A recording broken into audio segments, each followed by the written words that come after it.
माननीय सदस्य सुश्री प्रणीति जी। धन्यवाद स्पीकर मैडम। मैं आपके माध्यम से सरकार को आकर्षित कुछ मेरे मतदार संघ के क्षेत्र के इश्यूज को करना चाहती हूँ।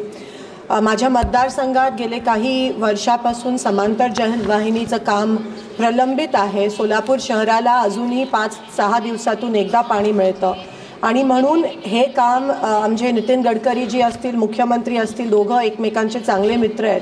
दोघांनी बसून, कारण का तिकडे भूसंपादनचे खूप विषय आहेत, शेतकऱ्यांना कॉम्पेन्सेशन मिळत नाहीये, म्हणून ह्या समांतर जलवाहिनीचं काम अजूनही रखडलं आहे, जी NTPCनी आम्हाला काही वर्षापूर्वी दिलेली, पण ते काम रखडलं असल्यामुळे अजूनही सोलापूर शहराला पाणी असून सुद्धा, उजनी डॅम भरला असून सुद्धा 5-6 दिवसातून एकदा पाणी मिळतं आणि म्हणून लवकरात लवकर स्टेट गव्हर्नमेंट आणि NHAIच्या मिनिस्टरनी एकत्र बसून हा तोडगा काढून हा समांतर जलवाहिनीचं काम, जेव्हा इलेक्शन येतं तेव्हा मोठे मोठे प्रॉमिसेस केले जातात, पण अजूनही ते काम झालं नाही। आमच्या लोकांना वंचित राहायला लागतं। तसंच सोलापूर शहराच्या आजूबाजूला जी गावं आहेत, बीबीदार, अकोले काठी, सावळेश्वर, कारंबा, इथे दूषित पाणी एका तलावात सोडलं जातं MIDC चिंचोळीकडून आणि म्हणून त्या गावांना बोर जरी मारला तरी त्याच्यातून दूषित पाणी येतं।